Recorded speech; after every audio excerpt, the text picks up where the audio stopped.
whenever we have a fixed size elements or fixed size div or blocked elements or a box you have, let's take an example of box, content might get overflowed. To control that, we have an overflow cascading style sheet property. So let us learn that, and we have defined a class, a box div of class box, and we have defined 50 words or something more in it. Okay, and come to style component. Here we have defined a border for the box for 3 pixels, height of 150 pixels, width of 150 pixels, and let us define before going for that style element, let us save this file and see the results. The entire content has been overflown. Now let us correct it. In our style, let us remove this yesterday's universal elements. Okay, and then see the effect, whether it gives the rightful example for our topic or not.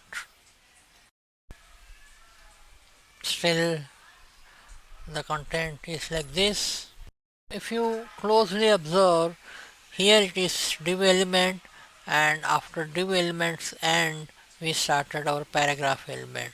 So that's what in result, seeing first box is being visible or displayed, then your paragraph element. Now our intention is to put this content into the box. So let us do that. Let's put a paragraph element here. Then let's put 20 words over here, and let us see now the example. Now you see the content has been overflown, right? So we have seen overflow, right? So we can use overflow property, how it should behave or how overflown content is to be controlled. Come here, we say overflow property, by default it is visible, that's what you are seeing. If you say it is hidden, let us see what will happen now. Let us refresh it. Now the overflow content has been hidden, but that's not our requirement, right? Another possible property is scroll. Okay, now let us save the file and see the effects. Now see, in Windows you get all the scroll bars visible. In Mac you might not get. Whenever you hover over this area you get. Okay, so scroll X and scroll Y are default other properties.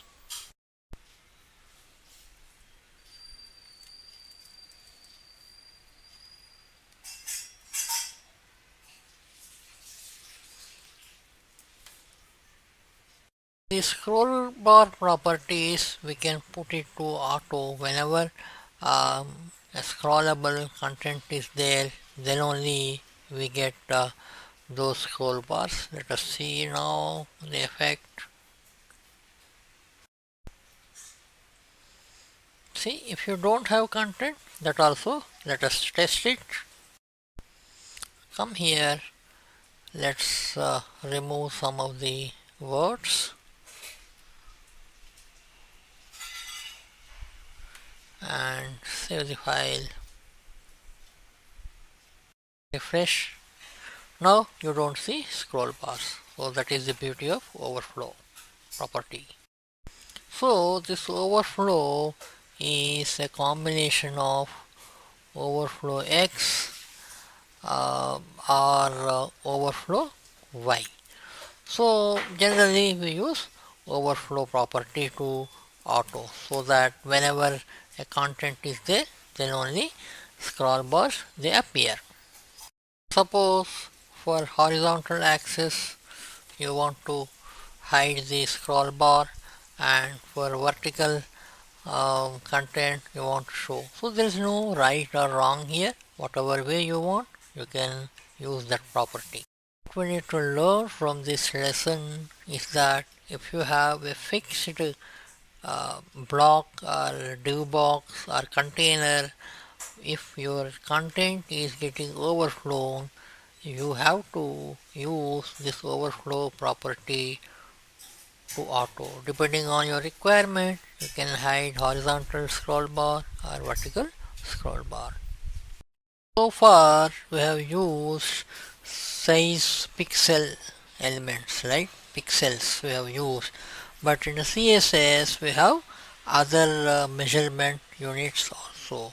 Font size 10 pixels, 20 pixels, that's what we have used.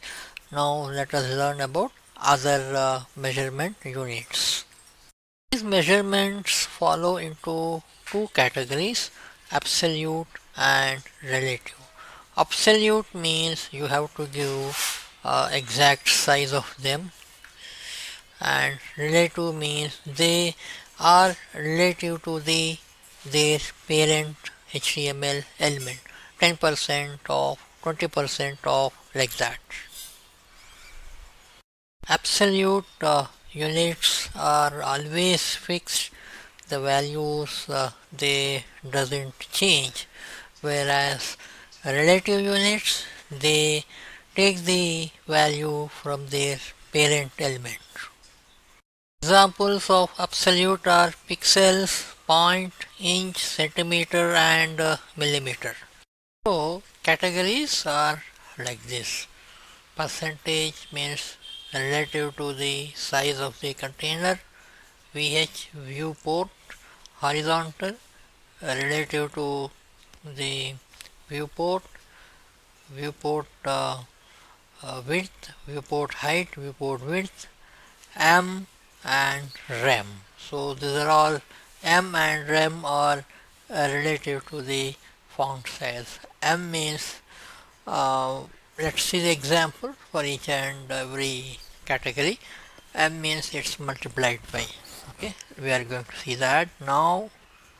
Let's see all these in action now. Let's define a box, okay, with the class of box, and let's go to the style. Let's define the style for this box. Let's remove this first. Okay,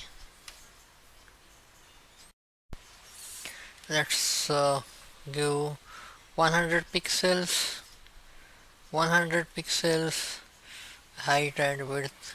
Let's give background color uh, let's take background color of gold. Let's save it and see the result. So this is a gold colored box which we have designed, right? This box is going to have the same size, if you can see by resizing the browser window, right? So this box is color and size is not going to change its size.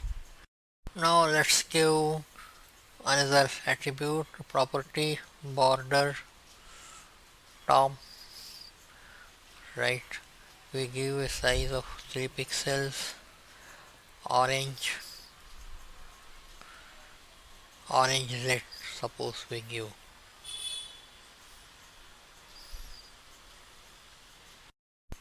We need to give solid, I forgot that, solid orange red.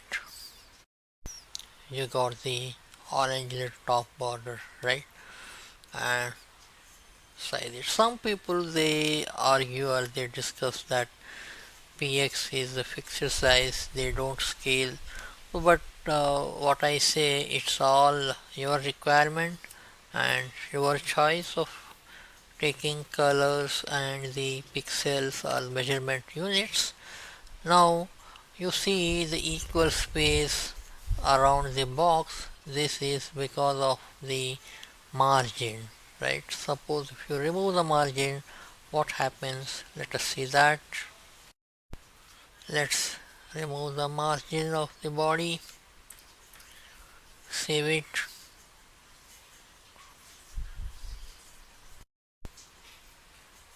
You see, margin has been removed, right? Let's again put margin to 10 pixels. Okay. Now I want to give the width of this box is 50% of the parent element.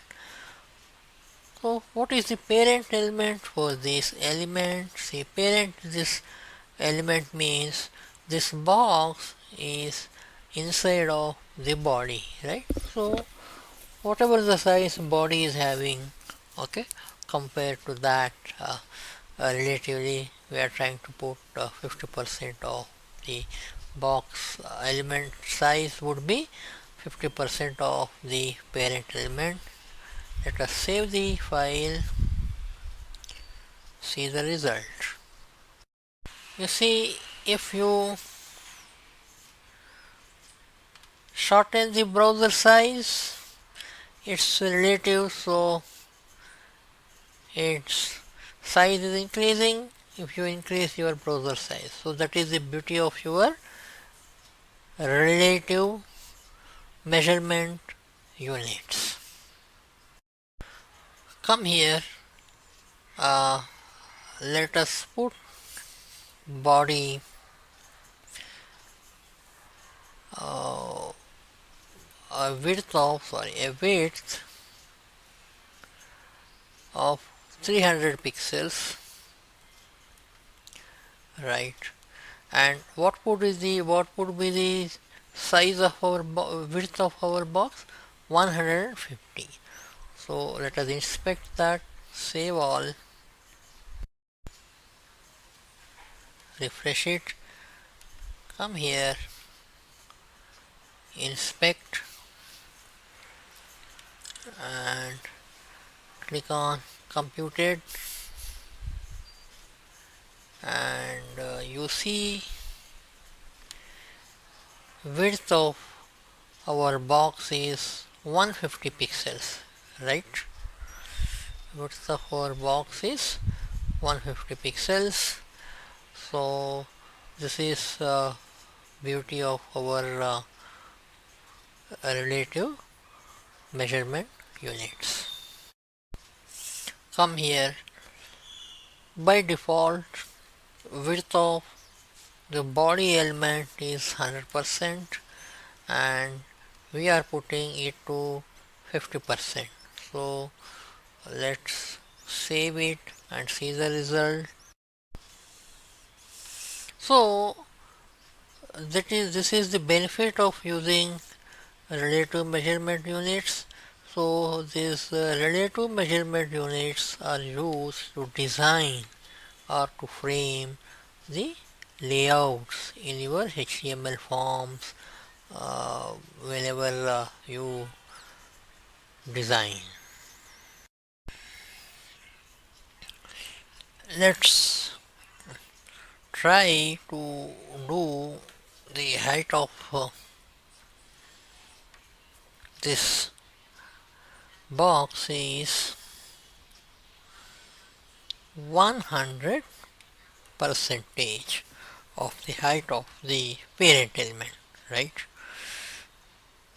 Let's save it, see the result. What happened? Where is that size? Let's inspect it.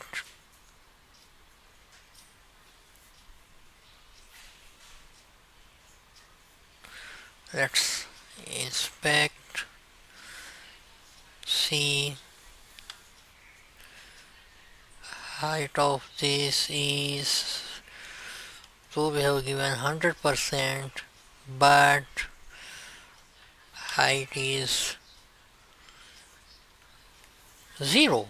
Why? Because by default div element, it is having 0 or 0 pixels size. Let's check the height of the div element once again by adding another div element over here. Let's save it and see the result again. Let's put here, you see what is the width of the div element. It is 185.67 as per my browser size window now, but what is the height? By default it is 0. That means div is the block level element, it occupies entire width, but by default height is 0 pixels. Now we do one thing, we type something here, hello, and see the result now. See, if you scroll down, so as soon as you entered some content, the height started increasing, right? So that is the default nature of div or block element of the type div. You see the height is 18.4, right? Now what we do, let's remove the another div element, let's save it and see the result. Let's come to our problem. We want entire height to be filled in. Okay, what to do? In this, border top is the only one where we are applying 3 pixels absolute size. So that's what we are able to see, only that much of box border, and only for that size the height has been filled in. But what to do to fulfill our requirements? There we use view height. Okay, so 100% view height and uh, view width, viewport height, so that is called, right?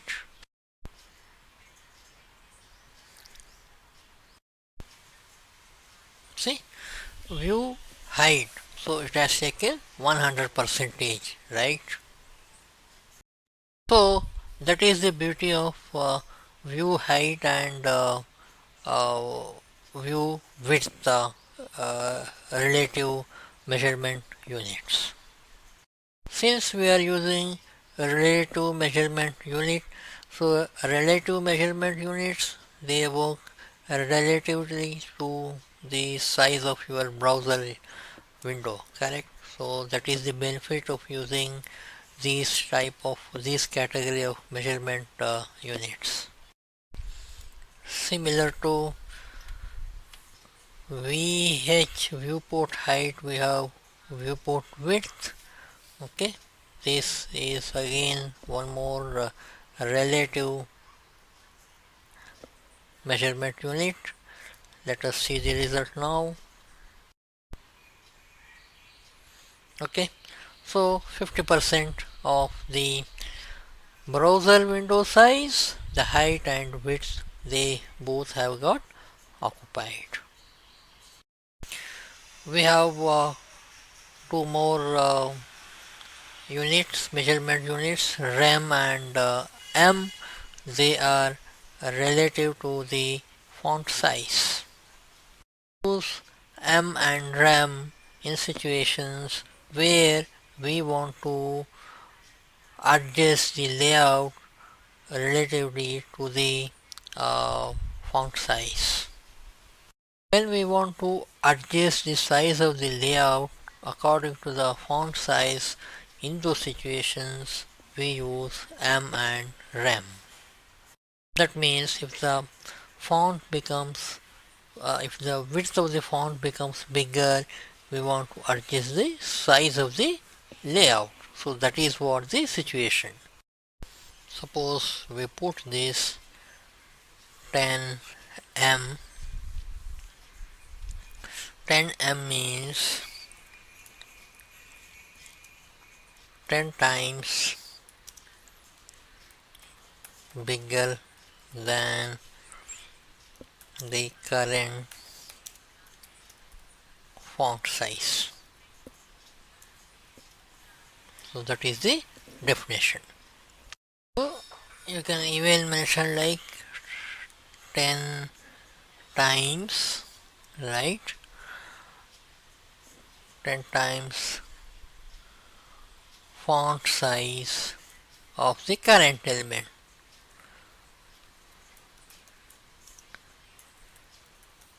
Okay. Now this current element does not contain a font size, so it inherits the parent's font size. Okay, where the inheritance comes into picture.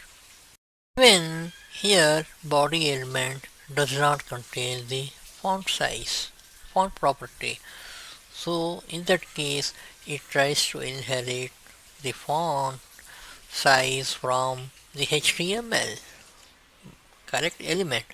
By default all the browsers they have the font size of 16 pixels. Okay, let's save the file and let's inspect. We have refreshed and let's inspect. Come to the computed, right, and width is here 160 pixels. In this case our box has inherited the font size of the HTML element and the size has been given, right, like the width has been calculated. Suppose here if we give font size to 20 pixels, right, box width would be how much? 20 to 10, 200. Let's inspect that. Let's save the file, see the result. Refresh and see width is 200 pixels, right? So if we use M element, sometimes we need to go to the inheritance parent to parent, parent to parent. It may become complicated. If you don't have font size over here, what we can give 10 times 10 times size of the root element. Okay, so here what is the root element? HTML. So straight away it takes the size of the root element. Let us save the file and see the result like this. By 16 pixels is the default one, root element HTML, right? So 160 pixels is the size of the box. If you put here 15 rem, calculation is going to be a bit tough. So to avoid that, what we can do, we can define style for HTML element and you can give font size to 62.5 percentage. Okay, now if you do all calculations it will fit into every calculation. What is the meaning of it? Let's see. The meaning of it is 62 point. Okay, well, the meaning of it is six by default 10 pixels, right? So 62.5 percentage of 10 pixels. Sorry, 16 pixels, right? We said. Okay. So if you take the size, it will give the correct figures. Let us save the file, see the result. You get 150 pixels. Okay. The result here, actually font size would become 10 pixels. If you calculate the percentage, you get 10 pixels. So 15 rem means 150. So that's what we are able to see the result, right? Let us try to enter a text, 25 words. Okay, and let us see the result. Now the box size, so box size is also fit as per our font size, right? Now let us inspect our font size of the browser. By default, how much it gives. Click on here and click on settings, right, and search for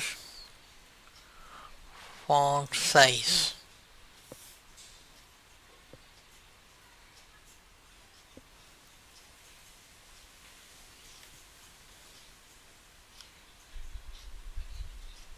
Here it is, right? By default it is medium, it is 16 pixels. If you put it to very large, okay, now let us see the result, right? Now let us do one thing. Let us take it to very small.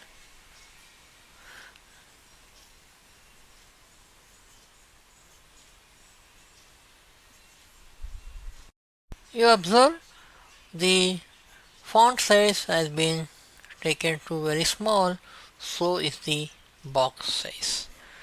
These are really important as an architect. Though we are developing, or though tools are developing screens and boxes and all components, we need to have insight of each and every element, as we are going to work with browser every time. Let me change it to default settings, that is our font size we should have to medium, right? Font size, let me search. Recommended is medium, that's okay. Now let's go to our document. Now it has been become to medium size, right? See, look at the final code. We are using view horizontal port, RAM and pixels. There is nothing like which is best, which is not best. Everything is best. Only thing, everything as per your requirements.